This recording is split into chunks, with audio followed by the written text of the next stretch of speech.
Boa noite. O nosso grupo vai falar sobre o sistema carcerário, na visão de Foucault e Angela Davis, das origens à contemporaneidade. Então, um breve histórico de algumas informações. O Hospício de Saint-Michel, ele foi construído em Roma nos séculos 7 e 8, e ele foi a primeira instituição penal construída no mundo. Ela era destinada ao confinamento de meninos considerados incorrigíveis.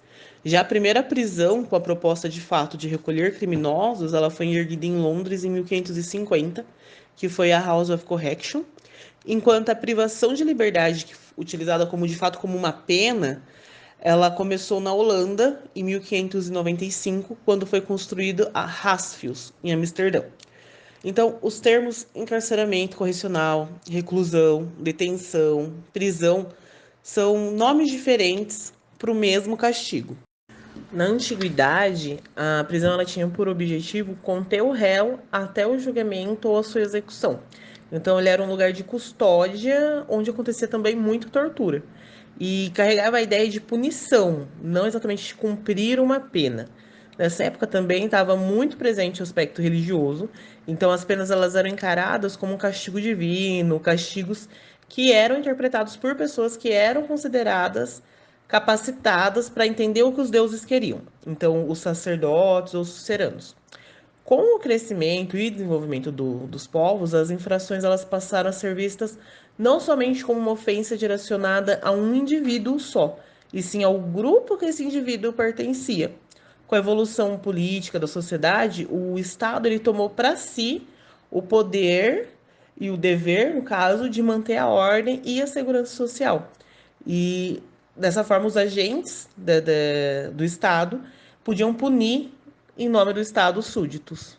A Idade Média ela foi um período que foi caracterizado pela supremacia da Igreja Católica e pela economia feudal.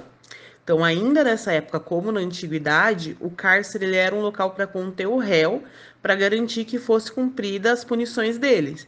E essas punições elas eram submetidas de acordo com a compreensão dos governantes. E claro que ela variava de acordo com a sorte e status sociais do acusado. Nesse período também tinha o cárcere eclesiástico, que eram alguns locais que eram destinados a punir os clérigos, para que eles se recolhessem em celas individuais para poder meditar e se arrepender. Vale ressaltar que nesse contexto do sistema das punições da Igreja Católica, que ela começou a ordenar as inquisições, que eram instituições formadas por tribunais da Igreja, que aí perseguiam, julgavam e puniam as pessoas que eram acusadas de sair das normas que eles achavam que era certa. O cárcere nessa época não tinha um local específico ainda, então ele era distribuído entre subterrâneos, calabouços, em palácios, em fortalezas, entre outros. Então, o surgimento da prisão na Idade Moderna coincide com importantes transformações sociais que houve na época, que foi uma crise muito forte econômica na Europa. E acabou resultando em um grande número de pessoas que eram extremamente pobres, devido às condições que elas viviam, e muitas delas se dedicavam à mendicância ou à prática de atos delituosos para poder sobreviver, para poder comer. Então, nesse contexto, as prisões elas foram utilizadas para poder reprimir a vagabundagem e disciplinar o trabalhador com o começo do mundo industrial. Então, o clero inglês ele pediu auxílio ao rei de Londres, que ele permitiu que fosse usado o castelo de Bridewell para recolher as pessoas vadias, os ociosos, os ladrões, todos com o objetivo de serem disciplinados. Então, essa instituição ela ficou conhecida como House of Correction e foi na segunda metade do século VIII, com o nascimento do Iluminismo, que é um movimento intelectual que defende o uso da razão, buscando o progresso da humanidade e tentando superar os vestígios que ainda sobraram da Idade Média de tirania e de superstição, que passou a ser o principal responsável pela universalização do sistema penal. Foi a partir daí que as instituições elas passaram a ter a essência do modelo punitivo. Então, é através de método de disciplina. Então, assumiu um caráter de um estabelecimento público de privação de liberdade. E aí tinha por função a prevenção do delito e readaptar o criminoso para a vida em sociedade. No Brasil, foi a Carta Régia, de 8 de julho de 1796, que determinou a construção da primeira prisão brasileira, que é a Casa de Correção do Rio de Janeiro, que é conhecida como Complexo Frei Caneca. Isso foi entre 1784 e 1788. Foi construído na cidade de São Paulo, hoje é a Praça João Mendes, e era um grande casarão, onde que na parte superior funcionava a Câmara Municipal e na inferior havia algumas alas que eram destinadas para usar como prisão. E ali eram recolhidos vários indivíduos, os que cometiam infrações, e eles ficavam aguardando as penas deles, que na época podia ser o açoite, a multa, o exílio, porque nessa época ainda não existia pena de prisão.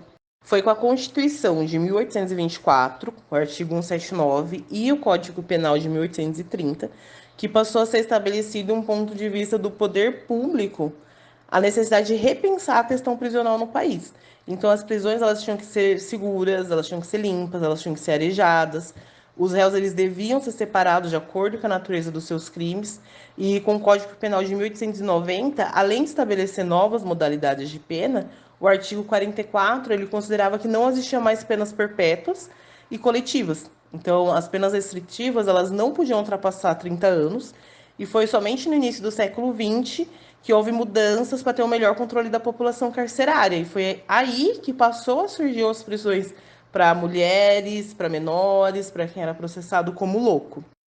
No ano de 2019, o Departamento Penitenciário Nacional, DEPEN, ele atualizou os números gerais da execução penal no Brasil.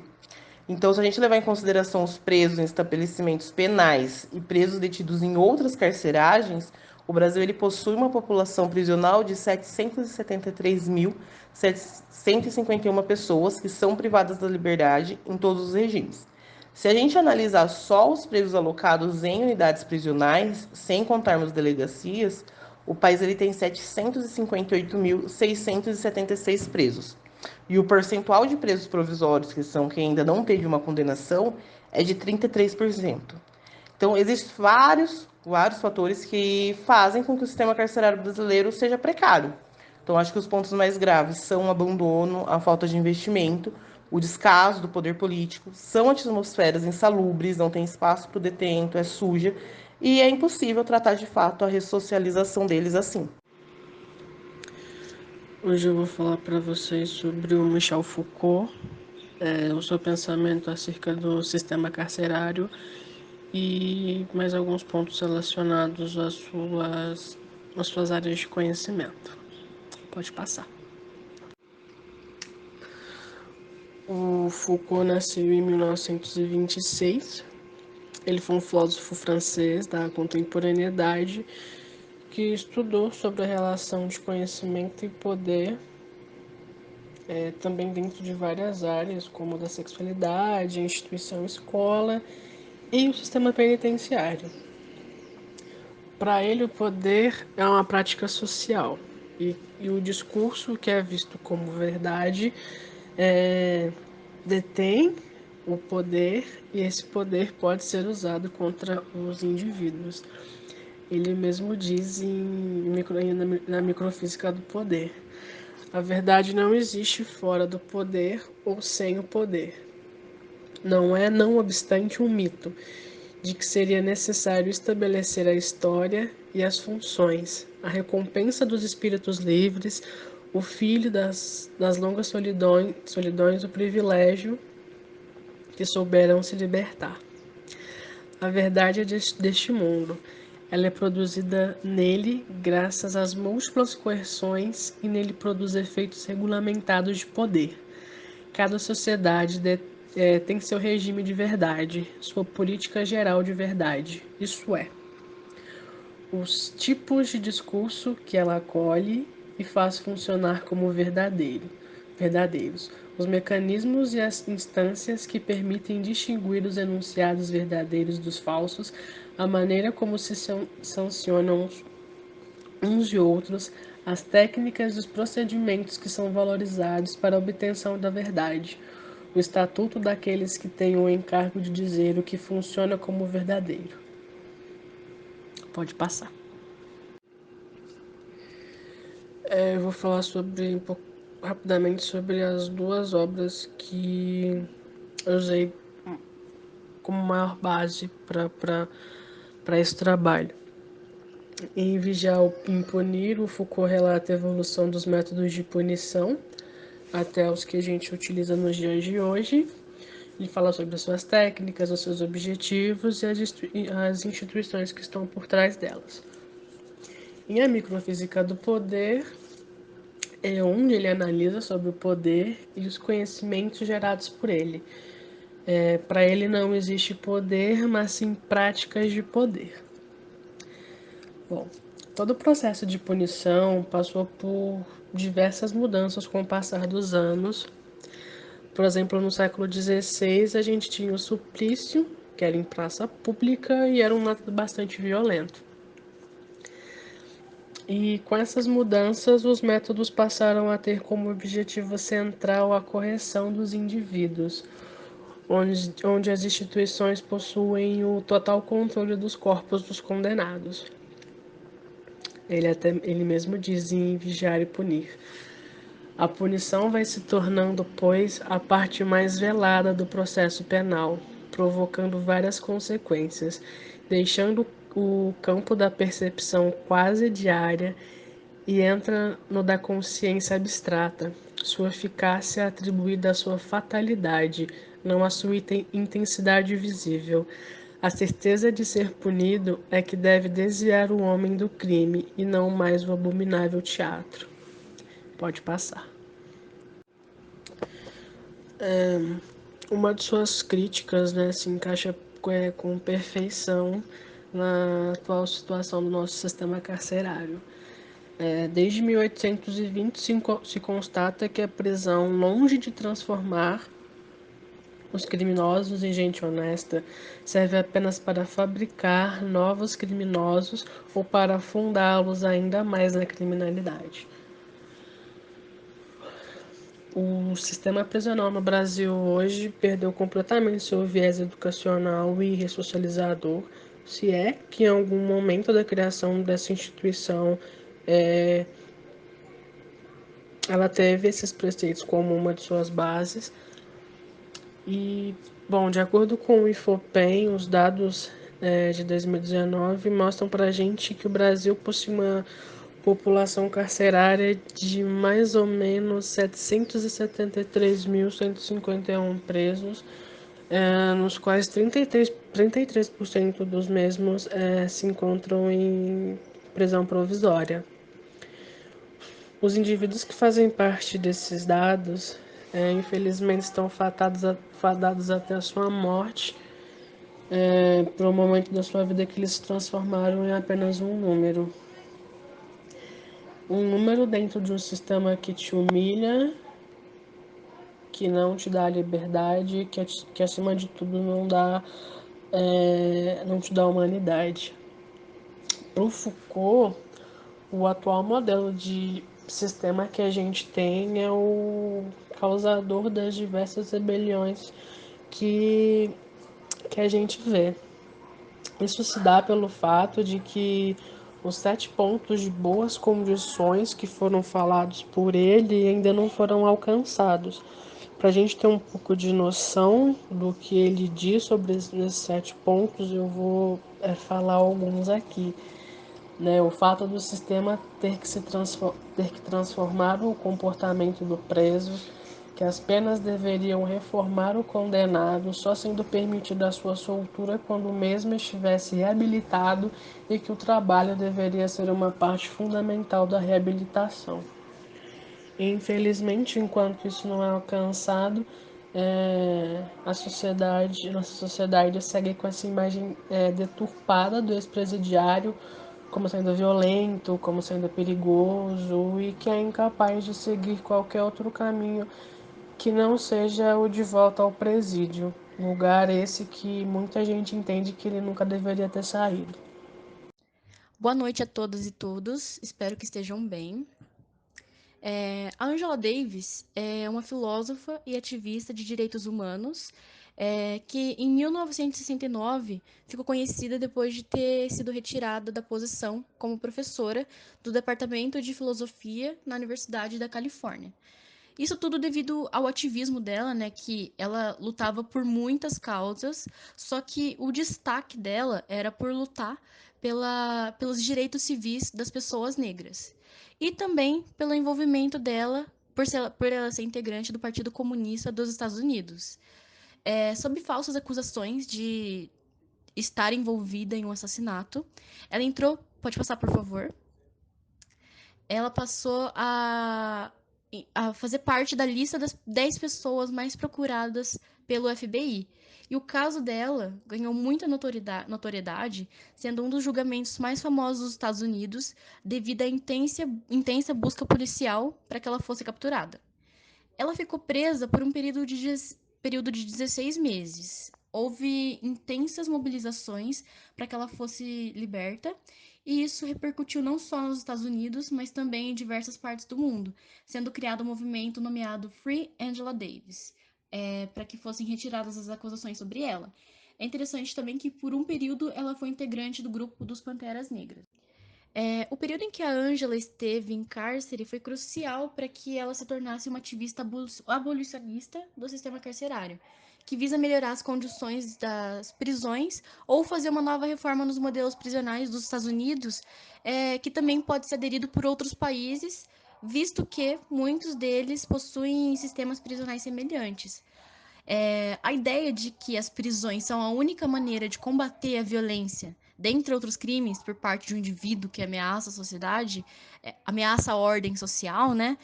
Foi tão naturalizada na sociedade que para muitos é inconcebível imaginar a ideia da inexistência desse sistema. Pode passar, por favor. A Angela remonta a história dos Estados Unidos desde o período escravista até os dias atuais, e como os sistemas prisionais estão intrinsecamente ligados ao racismo. Ela conta que antes da instauração de sistemas carcerários no país, a única forma de punição, as únicas formas de punição que os indivíduos recebiam era através das penas capital e corporal. E somente no período da Revolução Americana, esse modelo foi substituído pelo que a gente conhece hoje. Para muitas pessoas daquele período, isso foi visto como algo completamente progressista e revolucionário. Porque seria uma nova forma de tratar as pessoas que teriam cometido um delito. Porque as únicas maneiras com que essas pessoas pudessem pagar por um crime seria através da tortura e também através da força de trabalho. E com esse novo modelo, né, com esse novo sistema, a única forma de punição seria o cárcere em si, fazendo com que a ideia, né, seria com que essas pessoas pensassem sobre os delitos que tivessem cometido e até mesmo a ideia de purificação, né, da alma e tudo mais. E que posteriormente, fazendo com que essas pessoas pudessem retornar ao convívio social. Nos primeiros anos de instauração desse sistema, a população carcerária era composta por 99% de pessoas brancas. E depois da abolição da escravidão, esse número mudou drasticamente, em um curto período de tempo. O que antes parecia ser algo revolucionário se tornou uma nova maneira do Estado manter um sistema escravocrata como instituição, mas com uma falsa ideia de uma forma, né, uma nova forma, entre muitas aspas, mais humanizada, mas que era, na verdade, um sistema penal que se tornou um sistema de servidão penal. Pode passar o slide, por favor. Tanto que a Ângela coloca no livro dela, né, estarão as prisões obsoletas, que eu até achei interessante deixar aqui de citação, que ela comenta o seguinte: logo após a abolição da escravidão, os estados do Sul se apressaram em desenvolver um sistema de justiça criminal que restringisse legalmente as possibilidades de liberdade para os escravos recém-emancipados.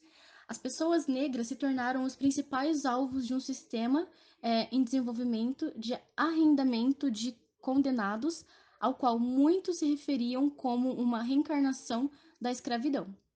Pode passar, por favor. Contudo, foi criada uma lei chamada Código Negro, ao qual foi um conjunto de leis que privavam as pessoas que foram escravizadas de todos os direitos civis, sejam eles ao voto, à moradia, à educação e à saúde. Após a abolição da escravatura, os estados que antes eram escravagistas, ao criar novas legislações, revisaram os códigos escravagistas a fim de controlar os comportamentos de pessoas negras livres. E qualquer ação que na época eram vistas como imorais e ilegais só eram consideradas crimes se fossem cometidas por pessoas negras. Ao passo que, se os mesmos crimes fossem cometidos por pessoas brancas, estes não seriam punidos. Com essa nova política, a população carcerária tornou-se majoritariamente negra, constituída por pessoas negras e naturalizando a ideia de que o crime tem cor. As ações imorais que foram consideradas crimes são as seguintes. Fazer uma citação que está dentro desse código. Eram considerados vadios qualquer um que fosse acusado de roubo, tivesse fugido do emprego, estivesse bêbado, tivesse conduta ou proferisse gestos e discursos imorais, tivesse negligenciado o trabalho ou a família, tivesse usado o dinheiro de forma negligente. Essa questão aqui, fugido do emprego, é uma coisa bem conflituosa, né? Que a gente pode até conseguir entender mais ou menos, ou se não consegue entender totalmente, o tipo de emprego que essa pessoa estava sendo suscetível, né? Que estava sendo exposta. Sem contar que havia pessoas brancas que, quando iam cometer algum crime, pintavam o rosto de preto para que fossem, para que a polícia, né, considerasse que foram pessoas negras que tinham cometido aquele delito e que fossem punidas no lugar daquelas pessoas brancas.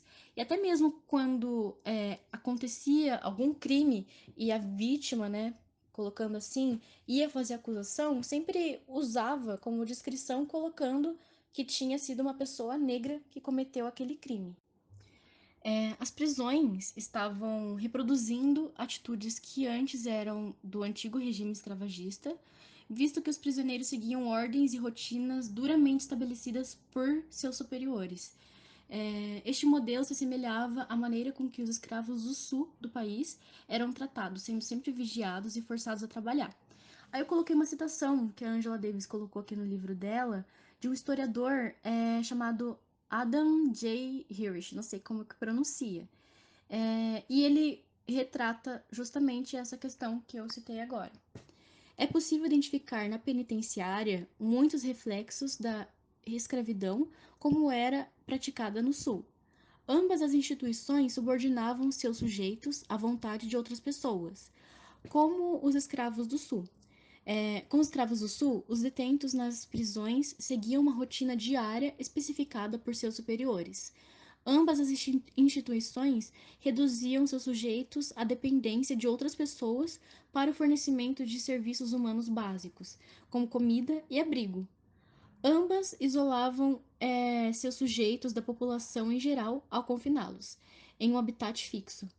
Em ambas, com frequência obrigavam seu sujeito a trabalhar, muitas vezes por longos períodos e por compensações menores do que pessoas trabalhadoras livres. Aí, a Angela, né, ela explicita que nos Estados Unidos dos anos 80, os governantes criaram políticas para a produção de mais prisões e penas ainda mais duras, com o argumento de que seriam essas as soluções para resolver o problema da violência em geral e manter as comunidades livres. Essa, né, é inclusive uma posição aceita e defendida por muitas pessoas, não só lá nos Estados Unidos, mas também aqui no Brasil e em outras partes do mundo. Essas pessoas defendem essa ideia e acreditam que a maneira com qual essas pessoas que são reclusas de liberdade são tratadas, mesmo que sejam tratadas de uma forma desumana, é um castigo e que isso faz parte do processo de reclusão. Entretanto, o aumento dessas medidas não diminuíram a criminalidade como era esperado.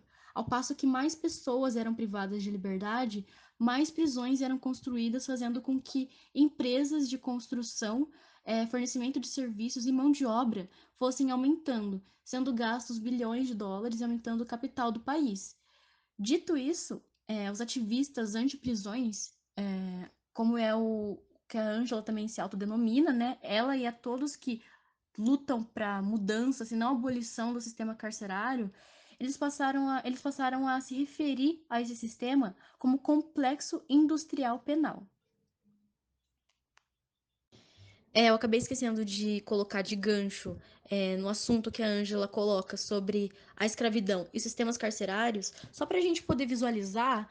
Não sei se vocês já chegaram a ver aqueles filmes norte-americanos que mostram pessoas presas, né? Os presidiários que estão fazendo algum tipo de trabalho pesado, seja mexendo com minas, ou seja o que for, trabalhos braçais no geral, e sempre elas estão acorrentadas, com correntes nas pernas e com aquela bola de aço entre essas correntes, e muitas vezes também com as mãos acorrentadas enquanto elas fazem esses trabalhos, né? Esses trabalhos, assim, entre aspas.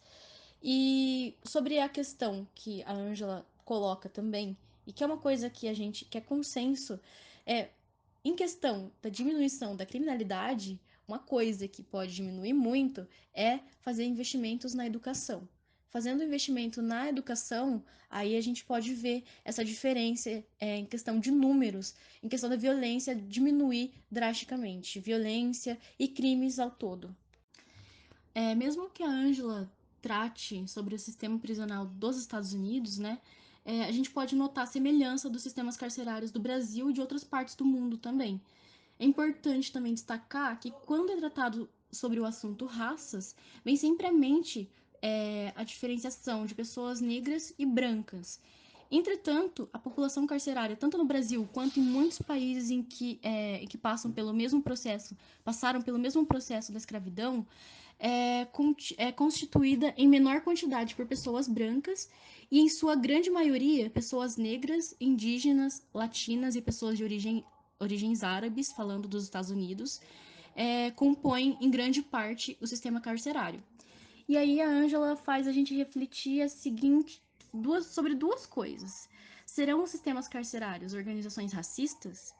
É possível eliminar a reprodução desse racismo institucionalizado, ao passo que é eliminado este sistema carcerário como conhecemos hoje? No Brasil, a maior parte da população carcerária é composta por pessoas negras, sejam por mulheres, pessoas LGBTQIA+, e homens. Dados do Sistema Integrado de Informação Penitenciária, o Infopen, mostra que cerca de 54,8% da população penitenciária é composta por jovens composta por jovens. E no quesito cor, raça, desde 2005 a 2012, existiram mais negros reclusos do que brancos. Em 2005, havia 92.052 negros presos e 62.569 brancos, ou seja, 54,4% dessa população era constituída por pessoas negras. E em 2012 havia 292.242 negros presos e 175.536 brancos. E conforme é aumentada a população carcerária no Brasil, esse número cresce e é composta por muito mais pessoas negras. Os números apresentados, né, são reflexo da violência e discriminação sofrida por parte da população negra desde o período das invasões europeias à África e América. Mesmo depois da abolição da escravidão, nenhum direito foi dado a essas pessoas, fazendo com que ficassem em condições subhumanas. E mesmo que não estejam mais acorrentadas à escravidão, sofrem ainda hoje com os resultados causados pela servidão, seja através da violência policial, discriminação racial, empregos subalternos, desigualdade social, falta de acesso ao ensino de qualidade, que seria crucial para que esses dados fossem diferentes dos apresentados.